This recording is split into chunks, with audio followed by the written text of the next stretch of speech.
सरकार लाई है विद्यार्थियों के लिए डिजिटल लाइब्रेरी। बच्चों के उज्जवल भविष्य के लिए बिहार सरकार है सदा अग्रसर और तैयार। कक्षा 1 से कक्षा 12 तक की सभी पाठ्य पुस्तक पूरक सामग्री एवं वीडियो अब शिक्षा विभाग बिहार सरकार द्वारा विकसित पोर्टल पर है उपलब्ध।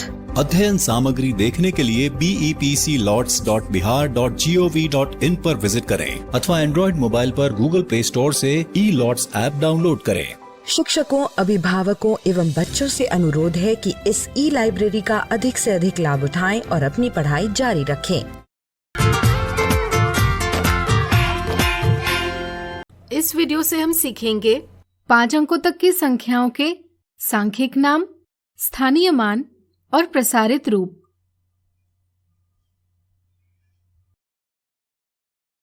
संख्याएं हमारे लिए बहुत महत्वपूर्ण हैं।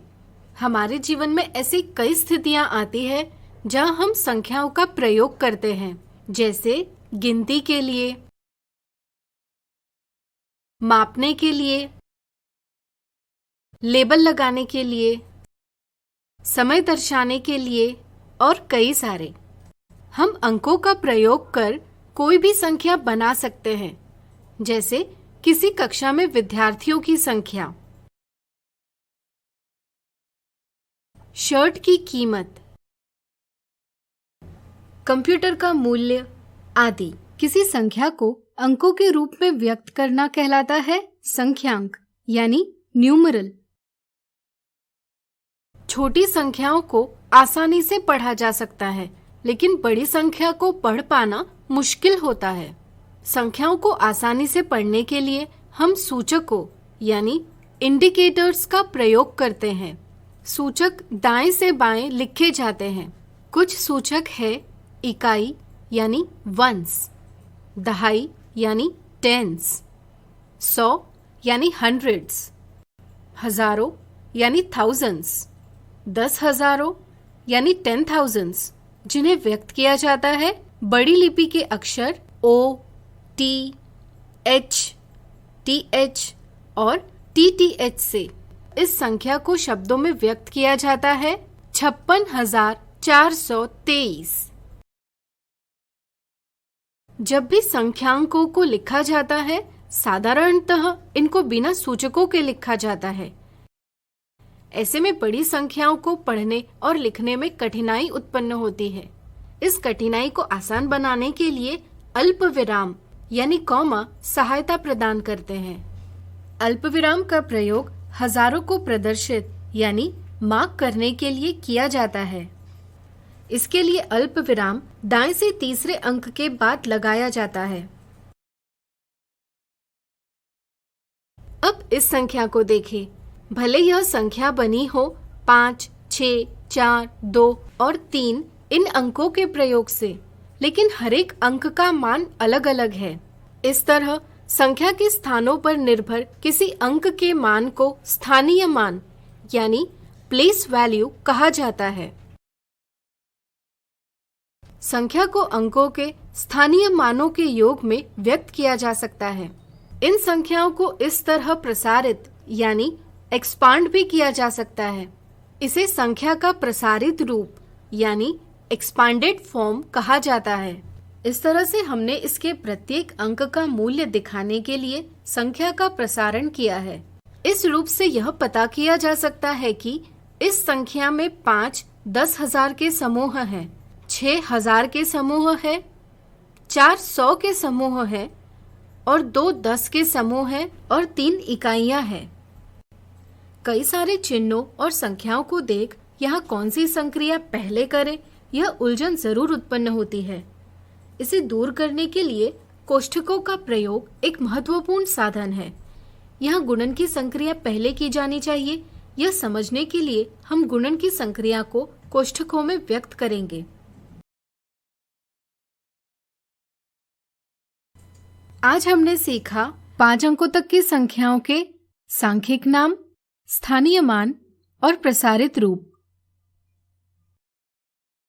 इस वीडियो से हम सीखेंगे 5 अंकों तक की संख्याओं की तुलना करने के, क्रम में व्यवस्थित करने के और संख्या बनाने के उदाहरण। अब तक हमने 5 अंकों तक की संख्याओं के बारे में जाना। अब आइए इनसे जुड़े कुछ उदाहरणों का हल ढूंढें।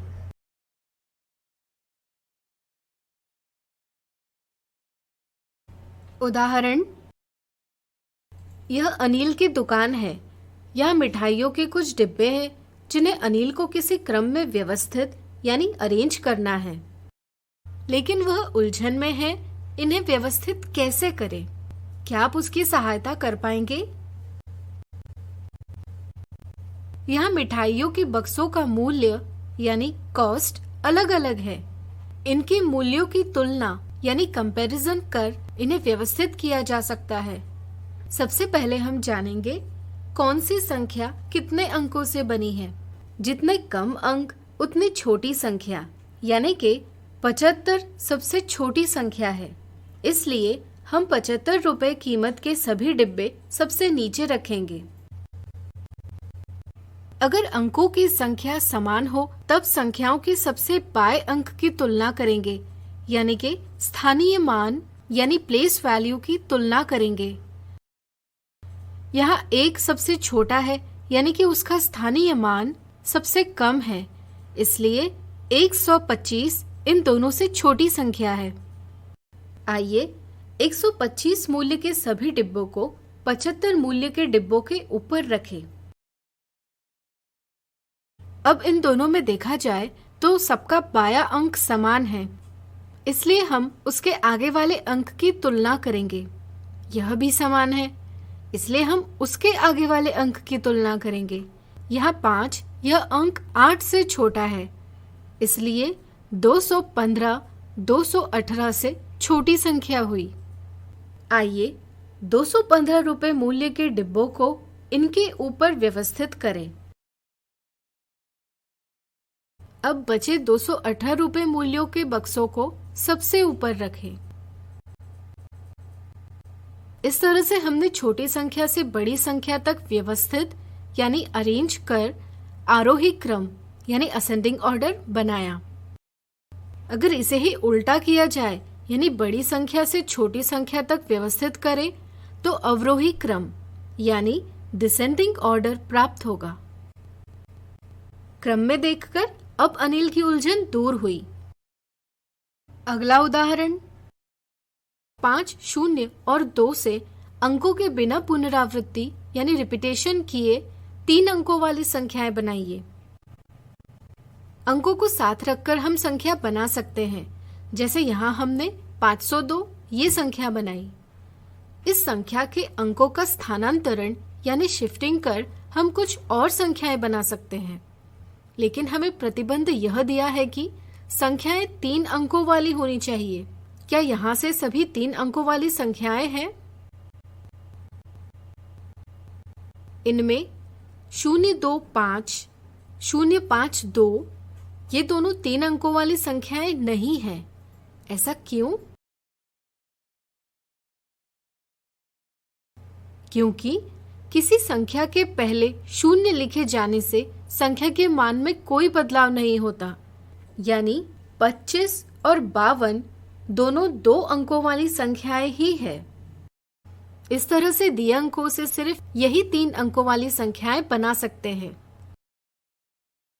अगला उदाहरण, 9, 6, 3, 7, 4 इन अंकों से 9 को दहाई यानी टेंस के स्थान पर रखकर सबसे बड़ी यानी ग्रेटेस्ट और सबसे छोटी यानी स्मॉलेस्ट संख्या बनाइए। चलिए दिए प्रतिबंध के साथ सबसे बड़ी और सबसे छोटी संख्या बनाएं। प्रतिबंध के अनुसार सबसे पहले 9 को दहाई के स्थान पर लिखें। बड़ी संख्या के लिए बचे अंकों को अवरोही क्रम में व्यवस्थित करें और छोटी संख्या के लिए बचे अंकों को आरोही क्रम में व्यवस्थित करें। इससे बड़ी संख्या बनी 76,493 और छोटी संख्या बनी 34,697। इससे आपको 5 अंकों तक की संख्याओं की समझ बन गई होगी। इस तरह से हमने सीखा 5 अंकों तक की संख्याओं की तुलना करने के, क्रम में व्यवस्थित करने के और संख्या बनाने के उदाहरण। आज हम देखेंगे 5 अंकों तक की संख्याओं से संबंधित मिथ्या धारणाएं। अब तक हमने 5 अंकों तक की संख्याओं के बारे में जाना। अब बात करेंगे इनसे जुड़ी कुछ मिथ्या धारणाओं के बारे में। मिथ्या धारणा 1, दी गई इस संख्या का प्रसारित रूप क्या होगा?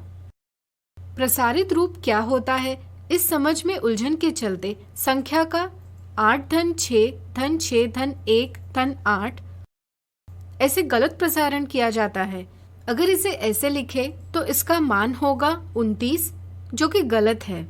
कई बार संख्या को प्रसारित करने का मतलब संख्या के अंत में शून्य जोड़ना ऐसा भी समझा जाता है। इसी तरह कभी कभी प्रसारित रूप का मतलब संख्या को अक्षरों में लिखना समझकर 86,618 यह जवाब दिया जाता है। सही समझ से ऑप्शन 4 सही है।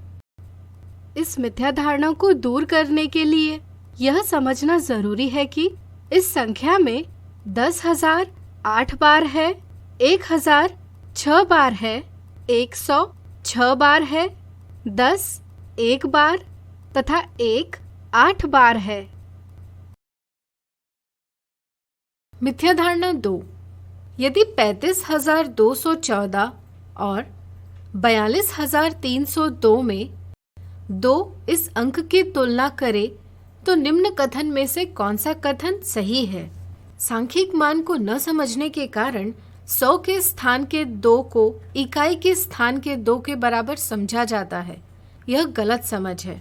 कभी कभी यह पता होता है कि इन दोनों संख्याओं में 2 अलग अलग है, लेकिन इसके पीछे का कारण नहीं पता होता। सही समझ यह है कि इन दोनों संख्याओं में 2 के सांख्यिक मान अलग अलग है, इसलिए इन दोनों में 2 अलग है। मिथ्या धारणा 3, 2, 3, 5 और 0 से बनाई सबसे छोटी 4 अंकों वाली संख्या कौन सी है? 0 जब संख्या के पहले लिखा जाता है तो संख्या के मान में कोई बदलाव नहीं होता, इसलिए 0, 2, 3, 5 यह संख्या 235 ही है, जो कि 3 अंकों वाली संख्या है। कई बार बिना समझे 4 अंक देखकर और सबसे छोटा 0 होने के कारण ऑप्शन 1 जवाब दिया जाता है। यह गलत समझ है। 4 अंकों वाली सबसे छोटी संख्या लिखने के लिए 2, 3, 5 को तो आरोही क्रम में लिखा जाता है, लेकिन 0 को कहाँ लिखे यह न समझने के कारण 0 को 5 के बाद लिखा जाता है। इससे ऑप्शन दूसरा यह गलत जवाब प्राप्त होता है। सही समझ यह है कि 0 से संख्या की शुरुआत नहीं की जा सकती, इसलिए इसे सबसे छोटी शून्यतर संख्या के बाद लिखा जाना चाहिए। इस समझ से सही जवाब प्राप्त होता है 2035। तो आज हमने देखा 5 अंकों तक की संख्याओं से संबंधित मिथ्या धारणाएं। इस तरह से अब आपकी 5 अंकों वाली संख्याओं से जुड़ी मिथ्या धारणाएं दूर हुई होगी। आज हम सीखेंगे परिमेय संख्याएं। आप जानते ही होंगे कि गिनती करने के लिए प्रयोग की जाने वाली संख्याएं 1, 2, 3 इत्यादि प्राकृत संख्याएं यानी नेचुरल नंबर्स कहलाती है, जिन्हें हम n से निरूपित करते हैं। प्राकृत संख्याओं में 0 को सम्मिलित करने से बनने वाला समूह कहलाता है पूर्ण संख्याएं यानी होल नंबर्स, जिन्हें हम W इस अक्षर से निरूपित करते हैं। पूर्ण संख्याओं के साथ ऋणात्मक संख्याएं सम्मिलित की जाए तो बनने वाला समूह कहलाता है पूर्णांक यानी इंटीजर्स। हम पूर्णांक को Z इस अक्षर से निरूपित करते हैं। Z यह अक्षर जर्मन भाषा के ज़ालिन इस शब्द से लिया गया है, जिसका अभिप्राय पूर्णांक से है। अब मान लीजिए एक व्यक्ति 0 स्थान पर खड़ा है। अगर वह दाई दिशा में आगे बढ़ता है तो हम उसके द्वारा तय की गई दूरी को धन चिन्ह से निरूपित करते हैं, और अगर वह बाईं ओर बढ़ता है तो हम उसके द्वारा बाईं ओर तय की गई दूरी को ऋण चिन्ह से निरूपित करते हैं। ध्यान रहे, साधारणतः हम धन चिन्ह को नहीं दर्शाते। अगर हम दूरी को ऋण 3/4 किलोमीटर से निरूपित करते हैं तो इसका अर्थ होगा व्यक्ति ने बाईं ओर 3/4 किलोमीटर दूरी तय की है। और अगर हम दूरी को 3/4 से निरूपित करते हैं तो हमें पता चलेगा कि व्यक्ति ने दाईं ओर 3/4 किलोमीटर की दूरी तय की है। क्या हम 3/4 या ऋण 3/4 जैसी संख्याओं को प्राकृत संख्याएं, पूर्ण संख्याएं या पूर्णांक इनमें से किसी समूह में रख सकते हैं? नहीं, हम नहीं रख सकते, क्योंकि इन समूहों में ऐसी संख्याओं के लिए कोई भी स्थान नहीं है। इसलिए हमें संख्याओं का और भी बड़ा समूह बनाना आवश्यक हो जाता है, जिसे हम परिमेय संख्याएं यानी रैशनल नंबर्स के नाम से जानते हैं। ऐसी संख्याएं जिन्हें हम p/q के रूप में व्यक्त करते हैं, जहां p और q पूर्णांक है और q शून्य नहीं है, कहलाती है परिमेय संख्याएं। 3/4, ऋण 3/4 के अलावा परिमेय संख्याओं के कुछ और उदाहरण है 5/6, ऋण 7/3, ऋण 13/6 इत्यादि। ध्यान रहे, एक पूर्णांक भी परिमेय संख्या ही होती है। क्या आप इसका कारण बता पाएंगे? सोचिए। बिल्कुल सही, क्योंकि हम किसी भी पूर्णांक का हर एक लिख सकते हैं, जिससे इसे p/q के रूप में निरूपित किया जा सकता है, जहां p और q दोनों पूर्णांक भी है और q शून्य नहीं है।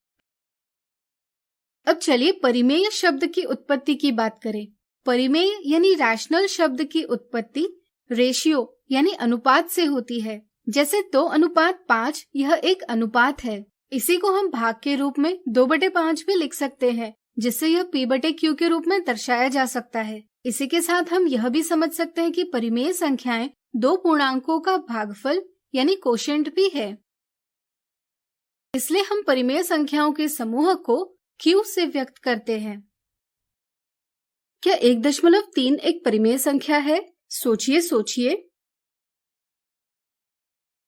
सही सोचा, चूंकि हम 1.3 को 13/10 इस प्रकार व्यक्त कर सकते हैं, इसलिए 1.3 भी एक परिमेय संख्या है। इसी तरह 0.33333 भी एक परिमेय संख्या है, क्योंकि इसे हम 1/3 के रूप में व्यक्त कर सकते हैं। क्या आप जानते हैं कि ऐसी भी कुछ संख्याएं होती है जिन्हें हम p/q के रूप में नहीं लिख पाते? जैसे अगर हम किसी भी वृत्त की परिधि यानी सर्कमफरेंस ऑफ सर्कल को उसके व्यास यानी डायमीटर से भाग देंगे, तो हमें संख्या प्राप्त होती है 3.14159265359 इत्यादि। यह संख्या जानी जाती है प्रसिद्ध चिन्ह पाई से। इस संख्या को हम किसी भी प्रकार से p/q के रूप में नहीं लिख सकते, इसलिए यह एक परिमेय संख्या नहीं है। चलिए परिमेय संख्याओं के बारे में कुछ और महत्वपूर्ण बातों को जानें।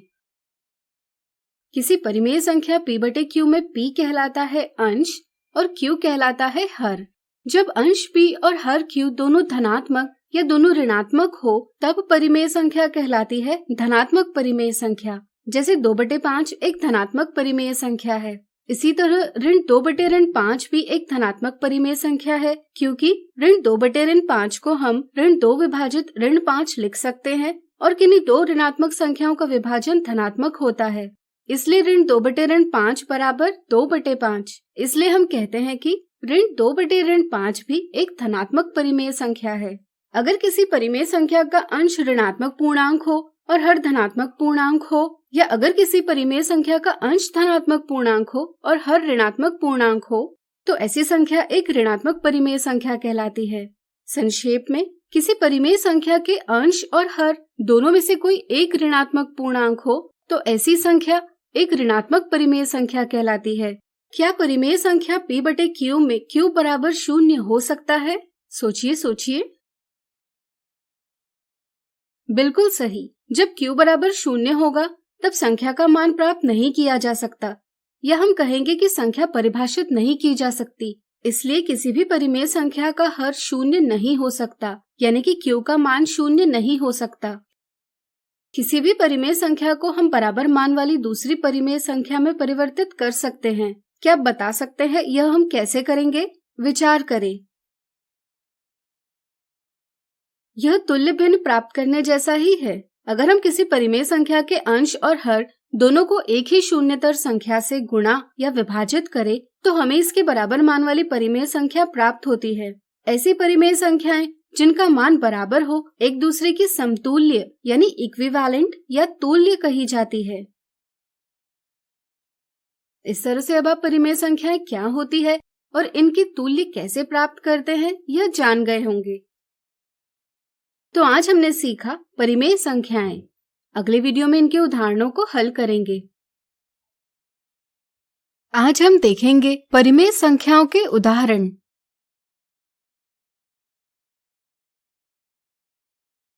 निम्नलिखित संख्याओं में से समतुल्य परिमेय संख्याओं यानी इक्विवेलेंट रैशनल नंबर्स के समूह बनाइए। दी संख्याओं में समतुल्य परिमेय संख्या पता करने का सबसे आसान तरीका है कि हम इन्हें इनके मानक रूप यानी स्टैंडर्ड फॉर्म में व्यक्त करें, जैसे हम भिन्नों को उनके सरलतम रूप में करते हैं। जैसे यहाँ 9/15 के अंश और हर का मस यानी HCF है 3।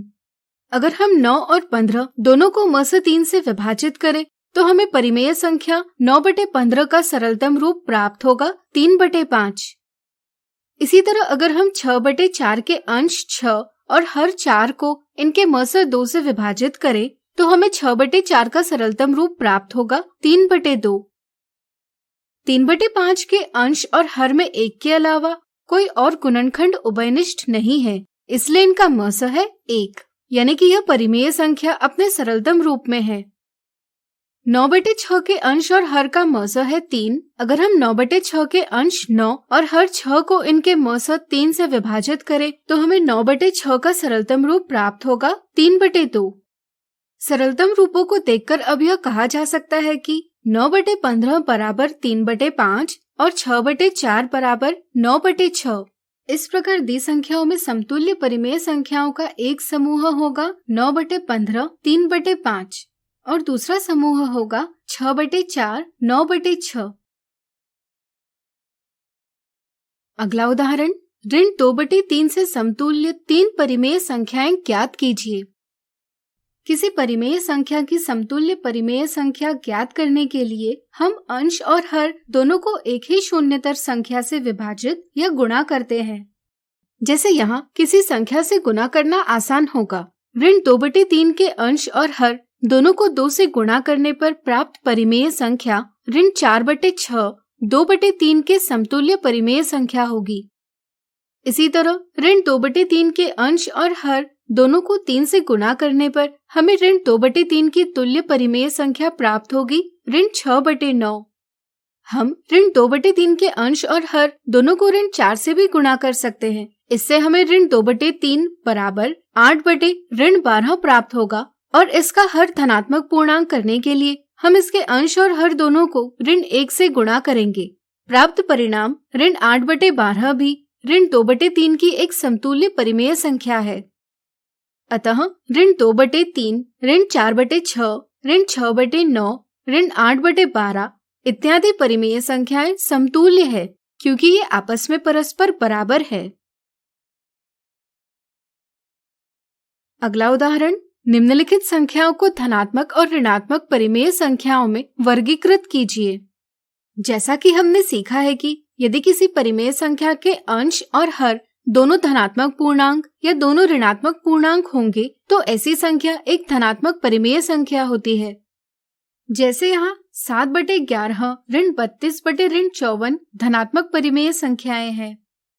इसी तरह अगर किसी परिमेय संख्या के अंश और हर दोनों में से कोई एक संख्या ऋणात्मक पूर्णांक होगी तो ऐसी संख्या एक ऋणात्मक परिमेय संख्या कहलाती है। जैसे यहाँ 56/34 ऋण 49 ऋण 35/83 इत्यादि ऋणात्मक परिमेय संख्याएं हैं। यहाँ हमने ऋण 49 को भी एक ऋणात्मक परिमेय संख्या कहा है। क्या आप बता सकते हैं ऋण 49 एक ऋणात्मक परिमेय संख्या क्यों है? सोचिए। चलिए हम बताते हैं। क्योंकि हम ऋण 49 को ऋण 49/1 लिख सकते हैं। इस प्रकार यह संख्या p/q के रूप में व्यक्त की जा सकती है, यानी कि यह भी एक परिमेय संख्या ही है। चूंकि इसके अंश और हर दोनों में से सिर्फ अंश एक ऋणात्मक पूर्णांक है, इसलिए यह संख्या एक ऋणात्मक परिमेय संख्या है। इस प्रकार आपकी परिमेय संख्याओं की समझ बन गई होगी। तो आज हमने देखे परिमेय संख्याओं के उदाहरण। अगले वीडियो में इनसे संबंधित मिथ्या धारणाओं को दूर करेंगे। आज हम देखेंगे परिमेय संख्याओं से संबंधित मिथ्या धारणाएं। मिथ्या धारणा 1, निम्नलिखित संख्याओं में से कौन सी संख्या परिमेय संख्या यानी रैशनल नंबर है? 22/7 एक परिमेय संख्या है क्योंकि इसे p/q के रूप में व्यक्त कर सकते हैं, जहां p यानी 22 और q यानी 7 दोनों पूर्णांक है और q एक शून्यतर संख्या है। कुछ बच्चे यह समझते हैं कि पाई का मान 22/7 है। चूंकि 22/7 एक परिमेय संख्या है, इसलिए पाई भी एक परिमेय संख्या होगी। वे समझते हैं कि दोनों पर्याय सही है, इसलिए वे जवाब देते हैं ऑप्शन 3। लेकिन यह एक गलत जवाब है। सही समझ यह है कि 22/7 एक परिमेय संख्या है, लेकिन पाई एक परिमेय संख्या नहीं है। किसी भी वृत्त यानी सर्कल के परिधि यानी सरकमफ्रेंस को उसके व्यास यानी डायमीटर की लंबाई से भाग देने पर हर स्थिति में यह संख्या प्राप्त होती है, जिसे हम पाई से व्यक्त करते हैं। इस संख्या को किसी भी प्रकार से p/q के रूप में व्यक्त नहीं किया जा सकता, इसलिए पाई एक परिमेय संख्या नहीं है। यह बात जरूर है कि पाई का मान 22/7 से मिलता जुलता है, लेकिन यह बराबर नहीं है। सवालों को हल करते समय अगर हमें बहुत ज्यादा परिशुद्धता यानी एक्यूरेसी जरूरी नहीं हो, तब हम पाई का मान 22/7 ले सकते हैं। इस समझ के साथ अब आप जान गए होंगे कि 22/7 एक परिमेय संख्या है, लेकिन पाई एक परिमेय संख्या नहीं है। इसलिए ऑप्शन 1 सही जवाब है और ऑप्शन 2 और ऑप्शन 3 दोनों गलत जवाब है। मिथ्या धारणा 2, क्या शून्य एक परिमेय संख्या है? कुछ बच्चे यह सोचते हैं कि शून्य को p/q के रूप में व्यक्त नहीं किया जा सकता, इसलिए वे समझते हैं कि शून्य एक परिमेय संख्या नहीं है। इस समझ के साथ ऑप्शन 2 यह गलत जवाब दिया जाता है। शून्य को 0/1 के रूप में भी लिखा जा सकता है, जिससे यह p/q के रूप में व्यक्त हो जाता है, जहाँ p और q दोनों पूर्णांक है और q शून्य के बराबर नहीं है, इसलिए शून्य भी एक परिमेय संख्या है। इसी तरह कुछ बच्चों की यह धारणा बन जाती है कि पूर्णांक परिमेय संख्या नहीं होती क्योंकि वह p/q के रूप में नहीं लिखी जाती। यह समझना जरूरी है कि किसी भी पूर्णांक का हर एक लिखा जा सकता है, जिससे वह p/q के रूप में लिखा जा सकता है। इस तरह लिखने से अंश और हर दोनों पूर्णांक है और हर शून्य नहीं है, इसलिए कोई भी पूर्णांक एक परिमेय संख्या होती है। मिथ्या धारणा 3, निम्नलिखित में धनात्मक परिमेय संख्या कौन सी है? कुछ बच्चों को ऋणात्मक और धनात्मक परिमेय संख्याओं की सही समझ नहीं होती। वे यह देखते हैं कि दिए पर्यायों में सभी में ऋणात्मक चिन्ह का प्रयोग किया गया है, इसलिए सभी ऋणात्मक परिमेय संख्याएं हैं। इस समझ के साथ वे जवाब देते हैं ऑप्शन 3, इनमें से कोई नहीं। यह एक गलत जवाब है। कुछ बच्चे यह समझते हैं कि अगर अंश धनात्मक पूर्णांक हो तो वह संख्या एक धनात्मक परिमेय संख्या होती है, जैसे 2/4। इस समझ के साथ वे गलत जवाब देते हैं ऑप्शन 1। दिए पर्यायों में सही जवाब है ऑप्शन 2, क्योंकि यहाँ परिमेय संख्या के अंश और हर दोनों ऋणात्मक है। अगर हम अंश और हर दोनों को ऋण 1 से गुणा करें तो हमें इसकी तुल्य परिमेय संख्या प्राप्त होगी 2/4, जो कि एक धनात्मक परिमेय संख्या है। अतः ऋण 2/4 भी एक धनात्मक परिमेय संख्या है, इसलिए सही जवाब है ऑप्शन 2। मिथ्या धारणा 4, क्या 0.3 यह संख्या परिमेय संख्या है? बहुत से विद्यार्थियों की यह गलत धारणा होती है कि एक दशमलव संख्या परिमेय संख्या नहीं हो सकती। इससे ऑप्शन 2 यह गलत जवाब दिया जाता है। सही समझ यह है कि अगर हम किसी संख्या को p/q के रूप में व्यक्त कर सकते हैं, जहाँ p और q दोनों पूर्णांक है और q शून्य के बराबर नहीं है, तो वह एक परिमेय संख्या होती है। जैसे यह 0.3 बराबर 0.3/1 बराबर 0.3 गुणा 10/1 गुणा 10 बराबर 3/10 है। यानी कि हम 0.3 को p/q के रूप में व्यक्त कर सकते हैं और हर शून्य नहीं है, इसलिए हम कह सकते हैं कि 0.3 भी एक परिमेय संख्या है। इन मिथ्या धारणाओं को दूर कर आपकी परिमेय संख्याओं की समझ और मजबूत हो गई होगी। तो आज हमने देखी परिमेय संख्याओं से संबंधित मिथ्या धारणाएं।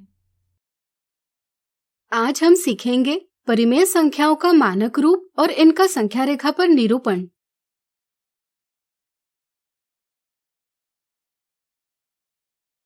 पिछले वीडियो में हमने सीखा कि अगर किसी संख्या को p/q के रूप में निरूपित किया जा सकता है, जहाँ p और q पूर्णांक है और q शून्य के बराबर नहीं है, तो ऐसी संख्या एक परिमेय संख्या कहलाती है। इन्हें हम बड़ी लिपि के q से निरूपित करते हैं। इस वीडियो में हम परिमेय संख्याओं की समझ को आगे बढ़ाते हुए समझेंगे परिमेय संख्याओं का मानक रूप यानी स्टैंडर्ड फॉर्म कैसे प्राप्त करते हैं और इन्हें संख्या रेखा पर कैसे निरूपित करते हैं।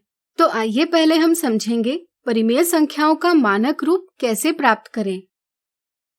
यहाँ दो परिमेय संख्याएं हैं, एक है ऋण 2/5 और दूसरी है 12/18। पहली संख्या में हर एक धनात्मक पूर्णांक यानी पॉजिटिव इंटीजर है। इसी तरह ऋणात्मक चिन्ह को नजरअंदाज कर अंश और हर के स्थानों पर लिखी संख्याओं में एक के अलावा और कोई उभयनिष्ठ गुणनखंड या सार्वगुणनखंड यानी कॉमन फैक्टर नहीं है। इस तरह से यदि किसी परिमेय संख्या का हर धनात्मक पूर्णांक है और अंश और हर के गुणनखंडों में सिर्फ एक यही गुणनखंड उभयनिष्ठ है, तो ऐसी परिमेय संख्या अपने मानक रूप में होती है। यह भिन्न के सरलतम रूप यानी सिंपलेस्ट फॉर्म जैसा ही है। क्या आप बता सकते हैं दूसरी परिमेय संख्या भी अपने मानक रूप में है या नहीं? सोचिए सोचिए।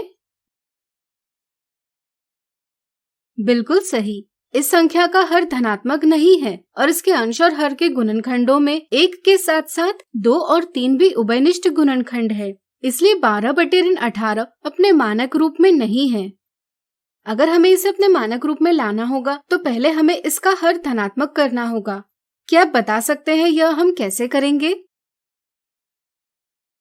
बिल्कुल सही, हम इस परिमेय संख्या के अंश और हर दोनों को ऋण 1 से गुणा करेंगे। अंश और हर दोनों को ऋण 1 से गुणा करने पर संख्या का मान तो बराबर रहेगा, लेकिन हर जरूर धनात्मक बन जाएगा। अब हम अंश और हर के स्थानों पर लिखी संख्याओं का चिन्ह नजरअंदाज कर इनका मस यानी HCF प्राप्त करेंगे।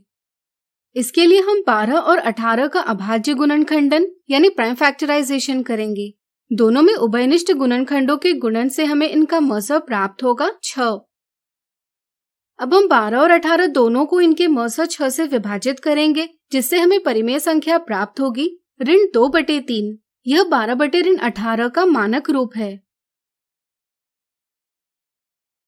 अब आइए जाने संख्या रेखा पर परिमेय संख्याओं को कैसे निरूपित किया जाता है। मान लीजिए हमें ऋण 3/8 को संख्या रेखा पर निरूपित करना है। यह हम निम्न प्रकार से करेंगे। पहले हम एक संख्या रेखा बनाएंगे और इस पर एक बिंदु 0 से अंकित करेंगे। 0 की दाईं ओर धनात्मक पूर्णांक अंकित किए जाते हैं और बाईं ओर ऋणात्मक पूर्णांक यानी नेगेटिव इंटीजर्स अंकित किए जाते हैं।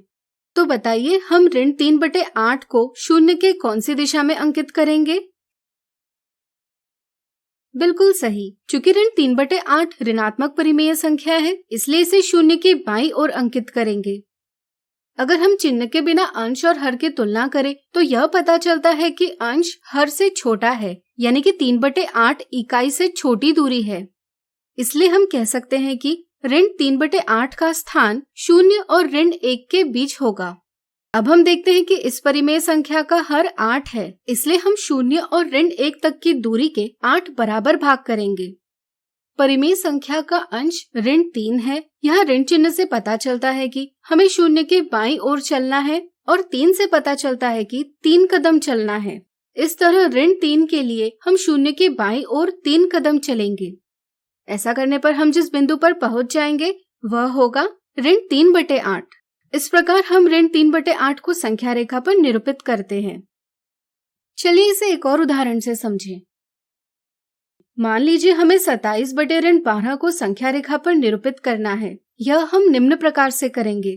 यहाँ हम देखते हैं कि इस परिमेय संख्या का हर धनात्मक पूर्णांक नहीं है, तो सबसे पहले हम इसके अंश और हर दोनों को ऋण 1 से गुणा कर इसे बराबर मान वाली परिमेय संख्या में बदल लेंगे, जिसका हर धनात्मक पूर्णांक होगा। यानी कि यहाँ हमें परिमेय संख्या प्राप्त होगी ऋण 27/12। इसे संख्या रेखा पर व्यक्त करने के लिए हम पहले जैसे ही एक संख्या रेखा बनाएंगे। चूंकि ऋण 27/12 ऋणात्मक परिमेय संख्या है, इसलिए इसका स्थान 0 के बाईं ओर होगा। अब हम ऋण 27/12 को मिश्रित रूप में ऋण 2 और 3/12 इस प्रकार व्यक्त करेंगे। इसे देखकर क्या आप बता सकते हैं ऋण 2 और 3/12 का स्थान कौन से दो पूर्णांकों के बीच आएगा? सोचिए सोचिए। बिल्कुल सही, ऋण 2 और 3/12 का स्थान ऋण 2 के बाईं ओर लेकिन ऋण 3 के दाईं ओर आएगा, यानी कि ऋण 2 और ऋण 3 के बीच में आएगा। ठीक ठीक स्थान प्राप्त करने के लिए हम ऋण 2 से ऋण 3 की दूरी को 12 बराबर भागों में विभाजित करेंगे और चूंकि अंश 3 है, इसलिए ऋण 2 के बाईं ओर 3 कदम चलेंगे। अंतिम कदम वाले बिंदु को हम ऋण 2 और 3/12 यानी कि ऋण 27/12 या 27/ऋण 12 अंकित करेंगे।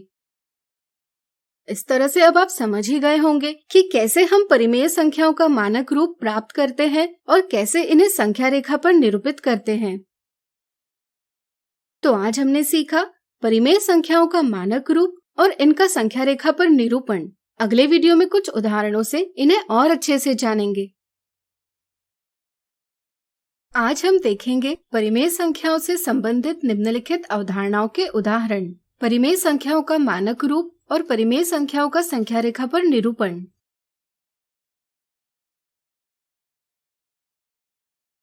क्या परिमेय संख्या ऋण 81/189 अपने मानक रूप यानी स्टैंडर्ड फॉर्म में है? अगर नहीं तो इसका मानक रूप ज्ञात कीजिए। यहाँ हमें दी संख्या को उसके मानक रूप में व्यक्त करना है। क्या आप बता सकते हैं कि परिमेय संख्या का मानक रूप क्या होता है? सोचिए। बिल्कुल सही। यदि किसी परिमेय संख्या का हर धनात्मक पूर्णांक है और अंश और हर के गुणनखंडों में सिर्फ एक यही गुणनखंड उभयनिष्ठ है, तो ऐसी परिमेय संख्या अपने मानक रूप में होती है।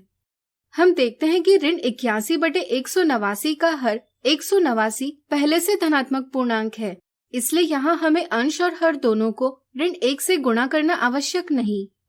अगर हम 81 और 189 को इनके गुणनखंडों के गुणन के रूप में इस प्रकार व्यक्त करेंगे, तो हम देखते हैं कि इनके गुणनखंडों में ये सभी गुणनखंड उभयनिष्ठ है। इसलिए हम कह सकते हैं कि ऋण 81/189 अपने मानक रूप में नहीं है।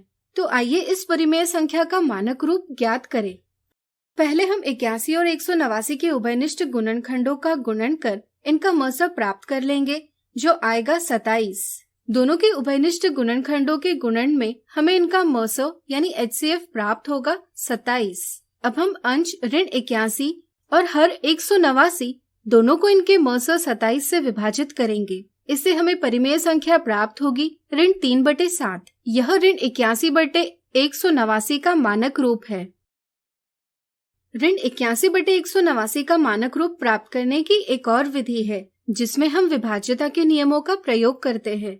जैसे यहाँ हम देखते हैं कि 81 में अंकों का योग 9 है, जो कि 3 और 9 से विभाज्य है। इसी तरह 189 के अंकों का योग 18 है, यह भी 3 और 9 से विभाज्य है। इसलिए हम अंश और हर दोनों को 3 से या 9 से पूरा भाग दे सकते हैं। जैसे यहाँ हम दोनों को 9 से भाग देंगे। फिर से हम देखते हैं कि यहाँ अंश और हर दोनों को 3 से भाग दिया जा सकता है, इसलिए हम फिर से अंश और हर दोनों को 3 से भाग देंगे। अब अंश और हर दोनों में 1 के अलावा किसी भी संख्या से भाग नहीं दिया जा सकता, इसलिए हम कह सकते हैं कि ऋण 3/7 ऋण 81/189 का मानक रूप है। अगला उदाहरण, संख्या रेखा पर ऋण 7/9 का स्थान ज्ञात कीजिए। आइए पहले हम ऋण 7/9 को संख्या रेखा पर व्यक्त करें। यहाँ हम देखते हैं कि इस परिमेय संख्या का हर धनात्मक पूर्णांक नहीं है, तो सबसे पहले हम इसके अंश और हर दोनों को ऋण 1 से गुणा कर इसे बराबर मान वाली परिमेय संख्या में बदल लेंगे, जिसका हर धनात्मक पूर्णांक होगा। यानी कि यहाँ हमें परिमेय संख्या प्राप्त होगी 7/9। संख्या रेखा पर 7/9 को व्यक्त करने के लिए पहले हम एक संख्या रेखा बनाएंगे और इस पर एक बिंदु 0 से अंकित करेंगे। 0 के दाईं ओर धनात्मक पूर्णांक यानी पॉजिटिव इंटीजर्स अंकित किए जाते हैं और बाईं ओर ऋणात्मक पूर्णांक यानी नेगेटिव इंटीजर्स अंकित किए जाते हैं। चूँकि 7/9 एक धनात्मक परिमेय संख्या यानी पॉजिटिव रैशनल नंबर है, इसलिए इसका स्थान 0 के दाईं ओर होगा। यहाँ अंश 7 हर 9 से छोटा है, इसलिए 7/9 इकाई से छोटी संख्या है, यानी कि इसका स्थान 0 और 1 के बीच आएगा। ठीक स्थान प्राप्त करने के लिए हम 0 से 1 की दूरी को 9 बराबर भागों में विभाजित करेंगे। चूँकि अंश 7 है, इसलिए हम 0 के दाईं ओर 7 कदम चलेंगे। इससे हम पहुँच जाएंगे 7/9 पर। चूँकि 7/9 बराबर ऋण 7/9, इसलिए परिमेय संख्या ऋण 7/9 भी इसी बिंदु पर अंकित की जाएगी। अगला उदाहरण, ज्ञात कीजिए नीचे दर्शाई संख्या रेखा पर अक्षर A और B कौन सी परिमेय संख्याओं को अंकित करते हैं। अगर यहाँ हम देखें तो A और B दोनों 0 के बाईं ओर है। क्या आप बता सकते हैं इसका क्या अर्थ है? सोचिए। बिल्कुल सही। इसका मतलब है A और B दोनों ऋणात्मक परिमेय संख्याएं यानी निगेटिव रैशनल नंबर्स है।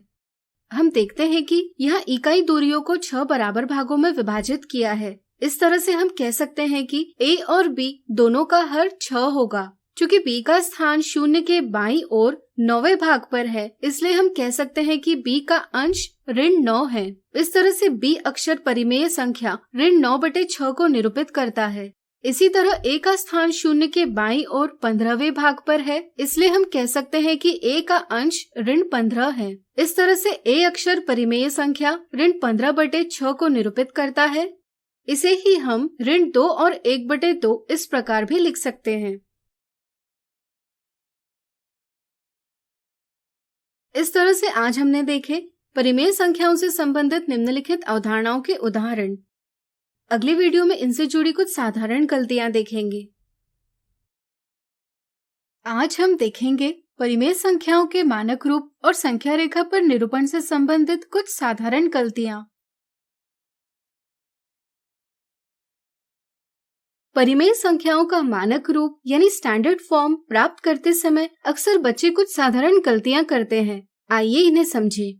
बच्चे यह तो ठीक प्रकार से समझते हैं कि अगर परिमेय संख्या यानी रैशनल नंबर का मानक रूप प्राप्त करना हो तो पहले इसके हर को धनात्मक पूर्णांक यानी पॉजिटिव इंटीजर में परिवर्तित किया जाता है, लेकिन वे हर धनात्मक करने के लिए गलत विधि का प्रयोग करते हैं। जैसे किसी परिमेय संख्या का हर धनात्मक करने के लिए वे सिर्फ हर को ऋण 1 से गुणा करते हैं। ध्यान रहे, अगर हम सिर्फ हर को ऋण 1 से गुणा करते हैं तो इससे संख्या का मान बदल जाता है, इसलिए सिर्फ हर को ऋण 1 से गुणा करना गलत है। हर को धनात्मक पूर्णांक में परिवर्तित करने की सही विधि है कि हम अंश और हर दोनों को ऋण 1 से गुणा करें। चूंकि एक ही संख्या से अंश और हर दोनों को गुणा किया जा रहा है, इसलिए संख्या का मान नहीं बदलता, साथ ही साथ हर भी धनात्मक हो जाता है। कुछ बच्चे ऋण 18/24 का मानक रूप प्राप्त करते समय अंश 18 और हर 24 के मौसा यानी HCF 6 से अंश और हर दोनों को विभाजित न करते हुए अंश और हर दोनों को उनके किसी एक उभयनिष्ठ गुणनखंड यानी कॉमन फैक्टर जैसे 3 से विभाजित करते हैं। इससे उन्हें परिमेय संख्या प्राप्त होती है ऋण 6/8। अक्सर बच्चे इसे ही मानक रूप समझ लेते हैं। वे यह भूल जाते हैं कि हमें अंश और हर दोनों को इनके उभयनिष्ठ गुणनखंडों से तब तक विभाजित करते रहना है जब तक कि दोनों में एक के अलावा कोई और उभयनिष्ठ गुणनखंड ना हो। जैसा कि आप देख सकते हैं 6 और 8 का 2 यह उभयनिष्ठ गुणनखंड है, इसलिए हम अंश 6 और हर 8 दोनों को इनके उभयनिष्ठ गुणनखंड 2 से विभाजित करेंगे। इससे हमें परिमेय संख्या का सही मानक रूप प्राप्त होगा ऋण 3/4। अगर बच्चों को 25/125, 200/900, 4000/8000, 12000/2000 जैसी संख्याओं को संख्या रेखा पर निरूपित करने के लिए कहा जाए तो कुछ बच्चे अंश और हर में बड़ी संख्याएं देखकर यह समझ लेते हैं कि इन संख्याओं को संख्या रेखा पर निरूपित नहीं किया जा सकता। इसी तरह कुछ बच्चे संख्याओं को जैसी दी है उसी प्रकार से दर्शाने की कोशिश करते हैं। जैसे वे 25/125 को दर्शाने के लिए 0 और 1 के बीच 125 बराबर भाग बनाने लग जाते हैं। इससे गलतियां होने की संभावना बढ़ जाती है, साथ ही साथ काफी समय भी लग जाता है। सही समझ यह है कि हम किसी भी परिमेय संख्या को संख्या रेखा पर निरूपित कर सकते हैं, लेकिन इसके लिए यह आवश्यक है कि हम द्विपरिमेय संख्या को मानक रूप में व्यक्त करें। जैसे अगर हमें 25/125 को संख्या रेखा पर दर्शाना है तो इसे हम मानक रूप में 1/5 इस प्रकार व्यक्त कर सकते हैं। यहाँ 25/125 का मान 1/5 के मान के बराबर है, इसलिए संख्या रेखा पर इन्हें एक ही स्थान पर दर्शाया जाएगा। 1/5 का स्थान 0 से 1 के बीच की इकाई दूरी को 5 बराबर भागों में विभाजित कर पहले भाग से दर्शाया जा सकता है। अब जैसा कि आप देख सकते हैं 25/125 को संख्या रेखा पर निरूपित करने की तुलना में 1/5 को निरूपित करना आसान है, इसलिए किसी भी परिमेय संख्या को उसके मानक रूप के उपयोग से संख्या रेखा पर आसानी से निरूपित किया जा सकता है।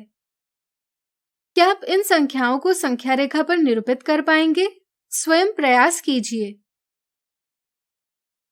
इस प्रकार आज हमने देखी परिमेय संख्याओं के मानक रूप और संख्या रेखा पर निरूपण से संबंधित कुछ साधारण गलतियाँ। आपको भी बहुत गुस्सा आता है? अक्कू को भी आता है। अरे नहीं, मैं अक्कू नहीं, मैं वो दीक्षा, मैं ओरेकल स्वयंसेवक हूँ और आज मैं आपके लिए लाई हूँ एक दिलचस्प कहानी। इसका शीर्षक है अक्कू हुई गुस्सा। इसे लिखा है विनायक वर्मा ने और चित्र भी उन्होंने ही बनाए हैं।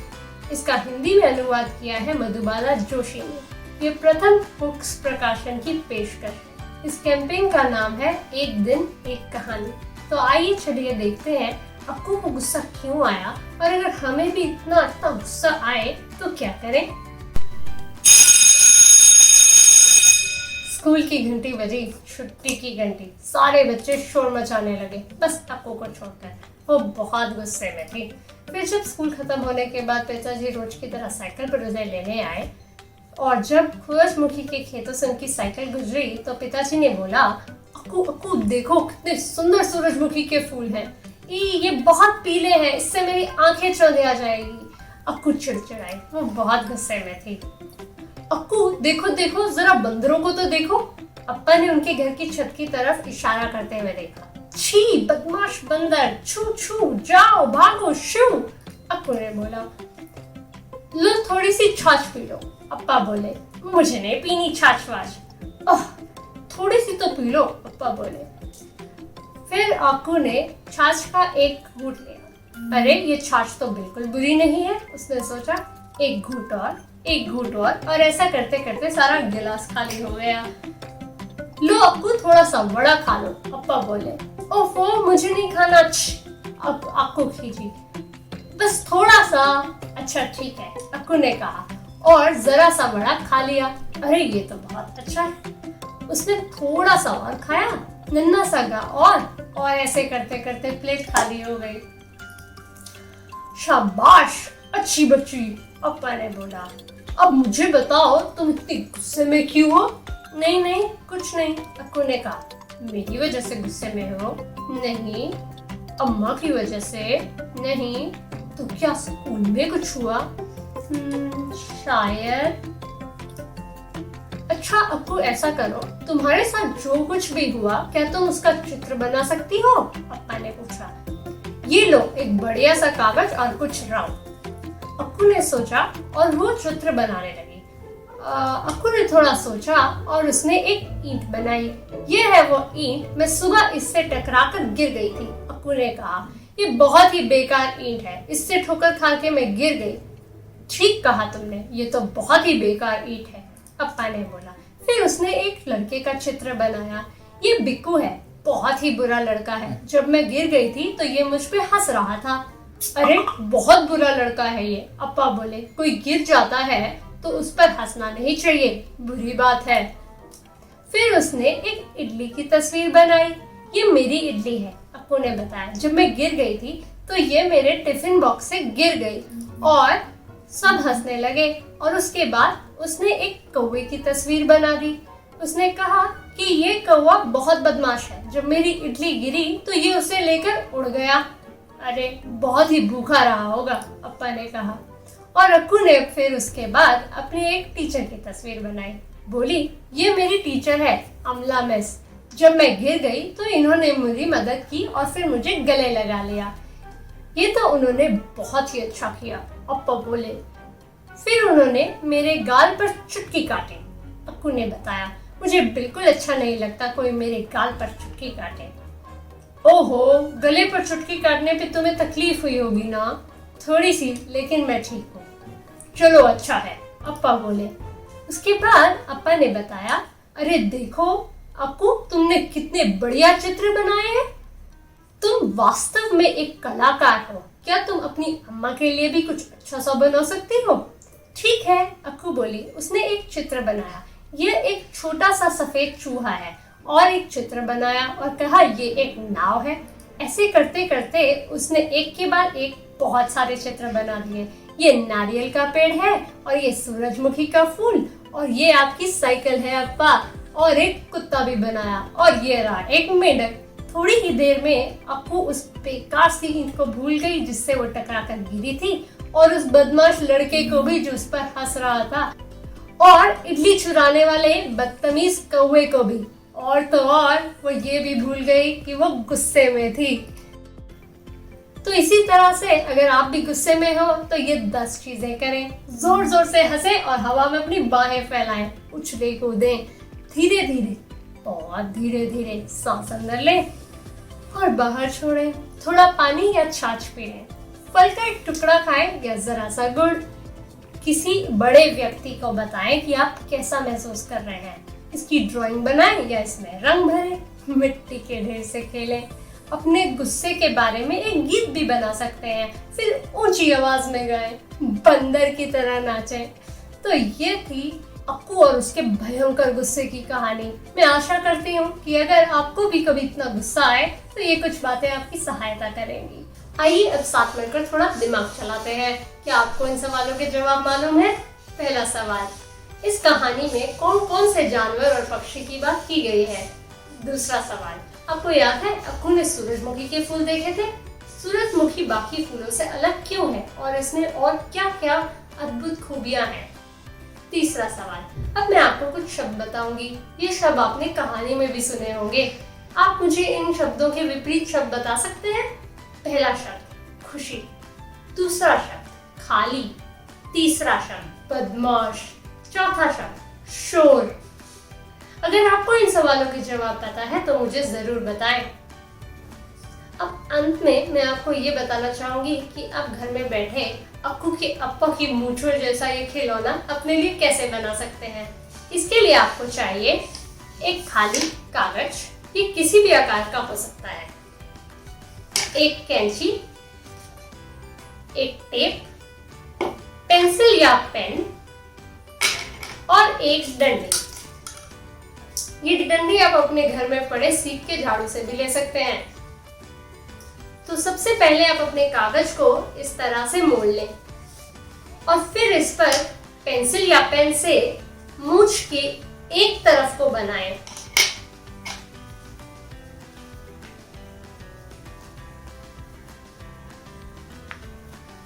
अब इसे दोनों कागज को इकट्ठे काट लें।